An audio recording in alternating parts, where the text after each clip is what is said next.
Agora vamos lá. Falei na abertura do programa que eu entendo que, às vezes, você já teve seus filhos, talvez você já esteja aguardando a chegada até dos bisnetos. Gente, entender sobre o momento em que as mulheres vão passando é uma obrigação para a gente acolhê-las com amor, né? Então, atenção, você que já é vovó, você que já é bisavó, o assunto é para você também, viu? Agora, para você mulher que ainda está sonhando com a gravidez, mais importante do que nunca. As coisas vão mudando, a medicina está sempre em constante evolução e novas descobertas vão sendo feitas. Então, hoje a gente fala sobre gravidez. E quando ocorre a gestação de um novo ser, durante esse período, a gente sabe que ocorrem também muitas transformações físicas, psicológicas, e aí a gente precisa ter cuidados específicos. E por que eu trago esse assunto? Porque os cuidados vão, não é que mudando, mas vão sendo aprimorados, porque a atenção dos pesquisadores é voltada realmente para o bem-estar e qualidade de vida. É para isso que existe a medicina, né? Então, a gente hoje recebe uma especialista nesse assunto que vai conversar com a gente sobre todas as etapas da gestação, desde os exames até o pré-natal e depois também no puerpério, depois que o bebê nasce. A gente vai ver um VT que a produção preparou e já eu converso com a especialista. A gravidez envolve o desenvolvimento do feto no interior do útero da mulher e é um período que se estende até a expulsão do bebê no momento do parto. É um momento bastante delicado na vida de uma mulher e envolve modificações no corpo e alterações psicológicas. Por isso, é importante entender a gestação e tudo o que ela representa e traz de novidade e mudança. Com informação, a gestante certamente terá mais tranquilidade e segurança para aproveitar da melhor forma este momento que é único e especial. Vamos saber mais sobre o assunto?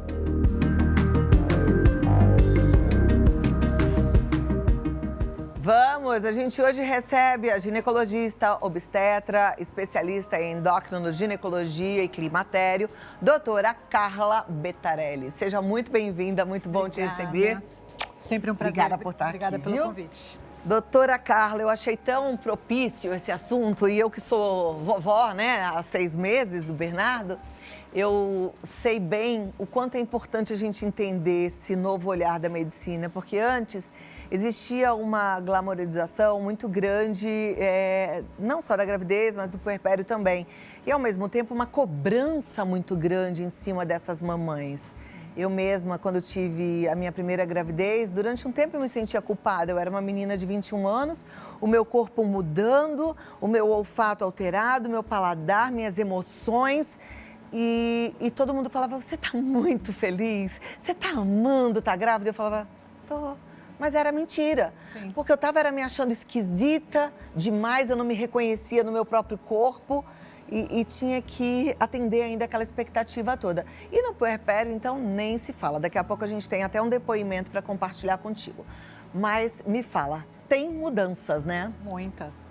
Muitas mudanças físicas, mudanças emocionais, até mudanças comportamentais, né? Ninguém que consegue, muda o corpo durante 9 meses, carrega um bebê de 2,5, 3 quilos, mas o líquido amniótico mais a placenta tem a mesma condição física do que uma não gestante, né? O nosso corpo muda. Existe todo esse trabalho hoje em dia da gente respeitar, tem que se respeitar como cada indivíduo passa pelo seu processo. Algumas gestações são muito desejadas, muito sonhadas, outras não são, umas são aceitadas, outras não. E é o nosso papel como obstetra e a família também de acolher. Eu acho que acolhimento é a palavra do momento que a gente tem que trazer para a nossa vida, né? Eu acho que existe toda uma situação na qual, durante muito tempo e hoje em dia também, as mulheres e mães lutam por um troféu que não existe. Não existe a mãe melhor, não existe o filho mais perfeito, existe a mãe que é possível. Existe a mãe que opta, por exemplo, por sair de casa, que precisa sair de casa, desculpe, e ter que trabalhar. Tem mãe que opta por abrir mão da sua carreira e ficar com o seu filho.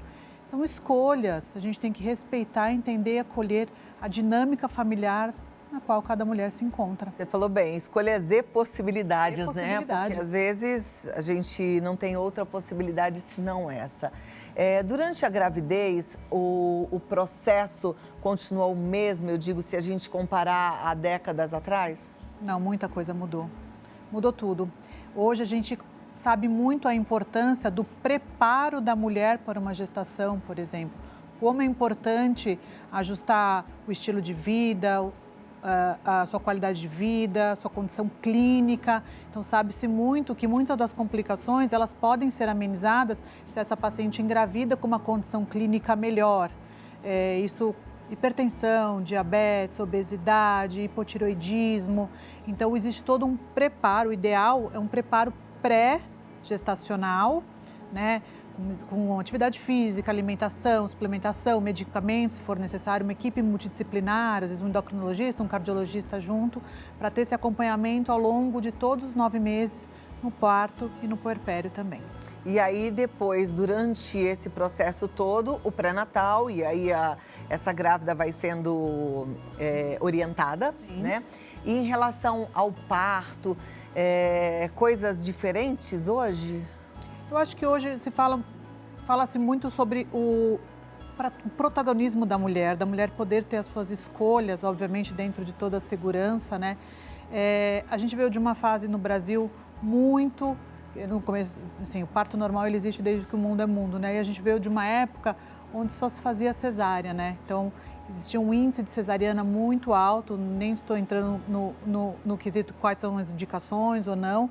E hoje, de uns anos para cá, na verdade, vem com essa vertente de você respeitar a hora do bebê nascer com toda a segurança. Não quer dizer que um parto hospitalar, por exemplo, ele tenha que ser menos medicamentoso ou invasivo para a mulher. Você pode ter todo esse acolhimento, esse respeito ao parto, ao respeito à hora do bebê, com toda a segurança de monitorização da mãe e do bebê. Porque o parto, muito se fala sobre o parto humanizado, se fala muito, mas a questão do parto é que se tem a intercorrência, muitas vezes você não tem tempo de agir se você não está num ambiente hospitalar.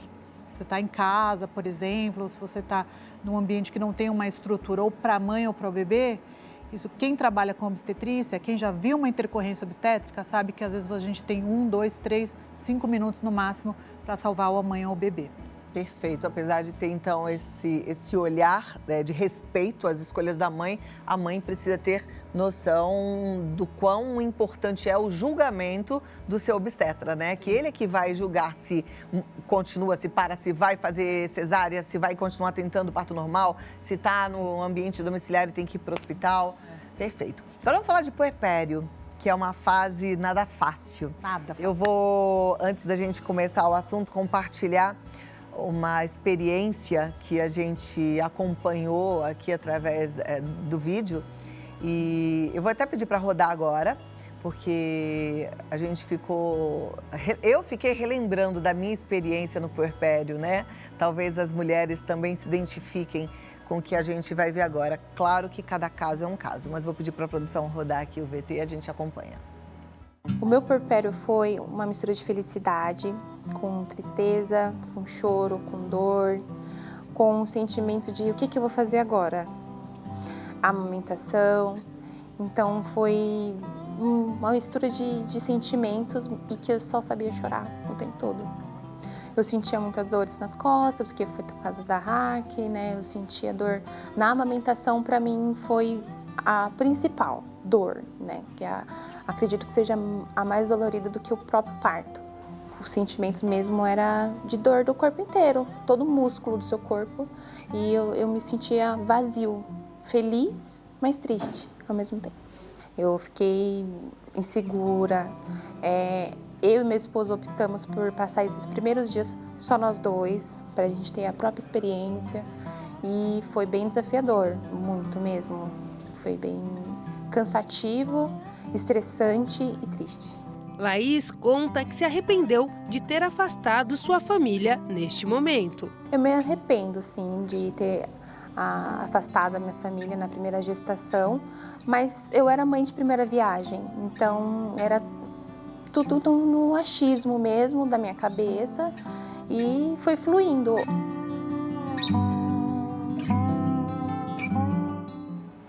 Muito bem. Depois a gente fala mais sobre essa fase, mas ela se arrependeu de ter afastado a família. Rede de apoio é importante? Rede de apoio é muito importante. Então, segura, me dá 2 minutinhos que eu tenho um recadinho para entregar. A gente vai falar sobre rede de apoio no puerpério e de que forma você, que está me assistindo, pode ajudar a sua filha, a sua nora nesse processo, tá bom? E se você é mãe, gestante ou está pensando em ter seu bebê, como é que você deve agir? Mas aí vamos ouvir a orientação de quem entende muito desse assunto, tá bom? Doutora Carla Betarelli, depois desse depoimento lindo da Laís, aliás, obrigada, Laís, Andressa, pelo carinho aqui com o Nosso Vida Melhor. A gente te perguntei, né? Rede de apoio é importante. A Laís optou por deixar a família toda distante, tadinha. Já fico imaginando o perrengue que foi, porque de fato é difícil, né? É muito difícil. Mas uma coisa que a gente também tem que entender é que não são todas as famílias que têm a mesma dinâmica que as nossas, né? Então, quando a gente fala em rede de apoio, às vezes não é a mãe ou a sogra tem alguma questão naquela família. Existem relacionamentos abusivos entre mães e filhas, e sogras e noras, infelizmente isso existe. Mas é importante uma rede de apoio, de uma amiga, de uma prima, para que esse acolhimento aconteça. E não é só o acolhimento, o começo, o que todo mundo tem que entender, quero ficar só eu e meu marido para a gente se dedicar. O trabalho também é braçal com o recém-nascido, porque é o que ela falou, são dores, fralda, leite descendo, o peito doendo. E é um trabalho 24 horas por dia, 7 dias por semana com o bebezinho. É verdade. Então, às vezes, alguém ajudar para dar um respiro, poder tomar um banho. Sabe quando eu falo que eu tive uma gestação maravilhosa, tenho um filho de 4 anos, mas o meu puerpério foi muito, muito, muito difícil. Eu falo que Deus falou, deixa eu dar um puerpério difícil porque eu quero que ela entenda para se tornar até uma profissional melhor, né? Então, eu acho que é importantíssimo essa visão com a paciente. Eu mudei muito a minha orientação, para a qual ela se sinta à vontade. E eu sou muito aberta e clara, falo nas minhas redes sociais, falo nas minhas consultas a verdade sobre o puerpério. Porque essa idealização da plenitude, de ter se tornado uma mãe, é exatamente o que ela descreveu. Não existe mais aquela mulher de antes. Agora é uma nova mulher, é uma mãe, principalmente no primeiro filho. Eu acho que essa ruptura do primeiro filho, né, dessa nova mulher que nasceu ali junto com aquele parto, hoje ele está sendo muito visto com outros olhos, muito acolhido. Isso é muito bonito, é muito bacana, para que a gente se sinta melhor como mulher, como mãe, como esposa.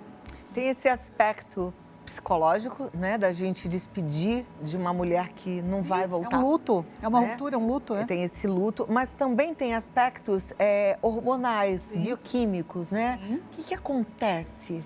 Quando o parto, depois que nasce o bebê, seja parto normal, seja cesariana, tem a saída da placenta. A placenta ela é uma bomba hormonal que produz, entre outros hormônios, principalmente a progesterona.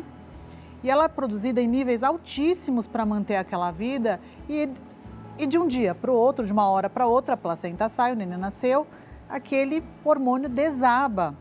Porque é esse hormônio caindo que ele faz todo o processo hormonal do corpo para a descida do leite, né? Então tem toda essa organização hormonal do corpo no puerpério que vira uma confusão hormonal. Então, o blues puerperal, que é essa tristeza, choro fácil, hormonalmente falando mesmo, somado à privação do sono, ao cansaço, aos medos, né, de não saber se está fazendo certo, se está fazendo errado, ela pode acontecer até em torno de 70% a 80% das mulheres no puerpério, que é totalmente diferente de depressão pós-parto, que é uma doença que deva ser valorizada, diagnosticada e tratada, né? Então, assim, precisa ter esse olhar carinhoso do marido, da família, para entender em qual situação a mulher se encontra.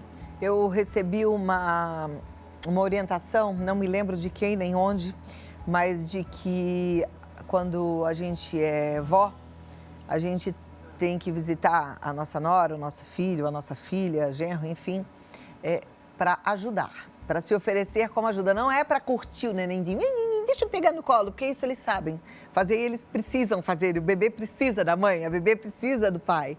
A gente tem que fazer a visita para ajudar nas outras coisas da casa. Quer que eu faça uma comida, quer que eu lave alguma coisa, quer que eu limpe esse chão, quer que eu lave o banheiro, quer que eu prepare o seu banho. Gente, que seja o que for, mas a gente tem que entender isso também, né? Qual é o papel nesse momento da chegada do bebê, porque é muito difícil mesmo. E assim, em muitos partos no pós-parto, a família normalmente está lá, né? É dificílimo alguém perguntar primeiro como está a mãe. É muito, né? A não ser a mãe da mãe. É a única pessoa que pergunta primeiro, como que está minha filha? Todo mundo só pergunta do bebê. E isso é uma outra visão, além de ajudar, de perguntar como você está se sentindo. Você está precisando de ajuda? Você quer que eu segure um pouco para você poder tomar um banho? Quer que eu vá ao mercado? Né? Se oferecer, às vezes, um ouvido, quer conversar. Não só realmente olhar o bebê, que é a novidade, é muito fofinho, é muito bonitinho, mas entender o que está passando dentro do coração daquela mãe. Então nós, mulheres, nem se fala, né? A gente passou por isso, a gente precisa mudar o nosso jeito, sermos mais generosas. Eu, graças a Deus, estou tendo esse privilégio de poder colocar tudo isso em prática. Tenho uma nora maravilhosa, mas a nossa relação acho que ficou muito mais estreita depois da chegada do Bernardo, inclusive, porque ela viu que ela tem em mim uma amiga e que ela pode confiar. E eu queria que todas as vovós pudessem viver essa realidade. Então, mas não é a mudança do outro lado, é a nossa mudança que faz a diferença, né? Agora, doutora Carla, em relação à amamentação, muitas mulheres conseguem amamentar com facilidade. A Laís falou que ela sentiu muita dor. E aí eu queria te ouvir, porque parece que hoje em dia tem muita orientação em relação ao jeito de pegar o bebê, ao jeito de oferecer o peito, que vai fazer diferença, inclusive na dor ou não, é isso? Assim, eu sempre brinco que quem não tem dor para amamentar é uma ganhadora de loteria. Porque, assim, no começo, a grande maioria sente muita dor, que antigamente falava, aguenta porque tem que calejar. Eu já esqueci, porque, como diz a minha mãe, muito sabiamente, dor a gente esquece mesmo rápido, eu não lembro. A dor é dor o quê? Do leite saindo do peito empedrando ou é da fissura que faz? De tudo. De tudo. Ela relatou uma coisa que eu também tive, uma dor muscular. Eu senti uma dor nas costas na amamentação. Fica uma posição ruim. A pega errada do recém-nascido pode gerar fissuras. Algumas mulheres têm dor realmente na descida do leite, dor da sucção. E, na grande maioria das vezes, tudo se alinha com uma boa orientação, correção da pega do recém-nascido. Hoje, ter uma equipe multidisciplinar, enfermeiras obstétricas, fonoaudiólogas, consultoras de aleitamento. Hoje nós temos laser para essas fissuras cicatrizarem mais rápido. A informação é tudo, né? Tem uma coisa que eu falo muito importante. Elas me perguntam muito como eu sou mãe. Qual que é o principal item que você acha que eu tenho que comprar no meu pré-natal? Eu falo informação. É verdade. A informação é o principal item do seu pré-natal. Porque se você vê que está doendo, você pede ajuda.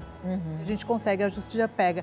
E uma das coisas mais importantes hoje é amamentar livre demanda. Então, o bebê pediu peito, vai para o peito. Hoje a gente tem feito diferente de antigamente, que o bebê nascia e ia para o berçário. Não existe mais essa separação dos bebês saudáveis. Então, nasceu, seja normal, seja cesariana, o bebê está bem, a mãe está bem, ele já sai da barriga e já vai para o peito mamar. Esse é o melhor cenário, porque antigamente se dava fórmula no primeiro dia e a mãe só ia amamentar a partir do segundo dia. Isso não existe mais uma maternidade oferecer um leite artificial, a não ser que tenha alguma indicação médica, claro, mas sem autorização e ciência da mãe, né? Então, colocar o bebê para mamar precocemente, amamentá-lo livre demanda, cuidar da hidratação, da alimentação e do descanso da mãe que acabou de se tornar mãe, correção da pega errada do bebê para evitar essas fissuras são as principais orientações que eu dou para a amamentação. Perfeito. A gente chama de puerpério até que idade? 42 dias pós-parto. 42 dias pós-parto. Mas a gente não pode esquecer que depois de 42 dias o bebê continua dando trabalho. E o nosso papel como rede de apoio continua sendo muito necessário. Muito. Né? Muito. A depressão pós-parto, ela pode acontecer em que fase? Qualquer fase do puerpério. até após o puerpério. Até após o puerpério. Me chamou muita atenção uma história que eu soube, deve ter mais ou menos 1 mês e meio, 2, a sobrinha de uma amiga minha muito amada, que desistiu de viver porque teve uma depressão pós-parto e deixou uma vida tão linda, uma carreira brilhante, uma bebezinha fofa. E é o que você falou, a gente precisa ficar muito atento e sempre perguntar como é que você está, né? E se prontificar a ajudar. Ai, até me arrepiei de falar desse assunto, porque eu acho que a gente precisa mudar a nossa cabeça. E outra coisa, nosso tempo já explodiu aqui, mas só para completar, as pessoas também cobram muito, assim, tem que amamentar. Eu sou super a favor do aleitamento materno. Graças a Deus consegui amamentar os meus filhos, mas respeito também muito e me solidarizo com as mulheres que não conseguiram, porque pode acontecer, né? Pode. E eu sempre falo isso. Só julga... Alguém que julga uma mulher que desmamou, nunca viu ninguém amamentar ou nunca amamentou. A dor, às vezes, ela é incapacitante, o estado emocional, ele é limitante. Então, a gente tem que acolher escolhas, acolher situações, acolher possibilidades e que seja feito o mais saudável pela mãe e pelo bebê. Perfeito. Eu preciso perguntar para a produção se eu tenho tempo das perguntas, rapidinho, posso? Então, Vitória de Matão, São Paulo. É verdade que o DIU ajuda a controlar os sintomas da depressão pós-parto? Não. Não. Próxima pergunta. Marília, de Cachoeira de Brumado, Minas Gerais. Tive um parto normal que completa 7 dias hoje. Parabéns! Ainda estou tendo leve sangramento, então estou usando absorventes. Porém, estou com alguns caroços e estou sentindo ardência nos pontos e coceira nos caroços. É normal? O sangramento ele pode durar até esses 42 dias. Ele vai diminuindo, às vezes para, às vezes volta. Provavelmente ela levou algum pontinho e ele está em processo de cicatrização. Mais importante, se tiver com febre, dor, saída de secreção, procurar o pronto atendimento do local. Perfeito. Marília, parabéns mais uma vez aí, tudo de bom para você. Bruna de Jaú, eu tive minha filha de parto normal há 12 dias e sou costureira. Em quanto tempo posso voltar a costurar? Depende, se levou ponto, se não levou, se foi pouco ponto, se está doendo, se está inflamado. Se ela estiver se sentindo confortável em sentar sem a dor, depois de 14 dias, não vejo problema. Tá, joia. Boa sorte, Bruna, e parabéns para você também. Clara, de Tuiutaba, Minas Gerais. Estou grávida de 6 meses e na última consulta mostrou na ultrassom que minha placenta está mais madura do que deveria. Devo me preocupar? Tem algum risco? O amadurecimento da placenta é quando ela se encontra num grau, a gente vê graus de envelhecimento da placenta. Ela deve estar um pouquinho mais avançada do que a evolução da gestação. É acompanhar com ultrassom seriado, fazer um pré-natal, mas com um olhar um pouquinho mais atento. Mas se o bebê estiver bem, crescendo, ganhou peso, quantidade de líquido normal, seguir as orientações do obstetra. Tá, joia. Parabéns, Clara. Solange, grávida precisa comer sempre que sentir fome ou pode-se passar fome, entre aspas? Exemplo, 1 hora após o jantar, sinto uma fome incontrolável, porém não como e durmo com fome, pois sei que já me alimentei bem. Faz mal? Assim, a orientação geral é para se alimentar a cada 3 horas para evitar ficar longos períodos em jejum. O que tem que ver se ao longo do dia ela está se alimentando bem. Porque se ela estiver se alimentando bem ao longo do dia, não é para 1 hora após o jantar ela estar com fome. Aí pode fazer um lanchinho, uma bolachinha, uma castanha, alguma coisa, um iogurte. Né? Joia. Parabéns, Solange. Vamos lá, próxima pergunta na tela. Gente, que legal. Quantas gravidinhas aqui. É a Giovana de São Gonçalo, no Rio de Janeiro. Eu tive esse problema em inversão uterina e queria muito ter outro bebê. É arriscado? É raríssima a inversão uterina, mas é uma situação grave, né? Que pode gerar uma hemorragia. Com certeza foi revertida, né? Graças a Deus está bem. Ela pode ter outro, mas tem que ter alguns cuidados no parto para o risco aumentado de sangramento. Muito bem. As perguntas estão depois disponíveis no nosso Instagram, Vida Melhor Oficial. A Sandra que está aí, cadê a Sandra? Um beijo para ela. Vou falar para ela ficar de olho lá, se puder depois te passar para você responder. Com certeza. Tá bom? Olha, doutora Carla Betarelli, eu não estou com a ficha da doutora Carla, eu estou com a ficha anterior, mas deixa eu passar aqui os contatos, vou te pedir ajuda. O seu Instagram? Carla Betarelli. Carla Betarelli. Isso. Com 2 L's? LLI. LLI. Carla Betarelli e... Tá ali, escrito ali. Lá na bio tem todas as informações a respeito do consultório, tem as informações, orientações. E eu vou falar uma coisa, ela é maravilhosa, viu? Se você tá procurando uma boa ginecologista obstetra, ó, Indico. Obrigada. Obrigada, tudo de bom. Até a próxima. Hoje vai dar Brasil. Ah, já deu, né? Já deu. Você já veio com blusa de Vim estrelas, de então estrela tá do jóia. Hexa já hoje.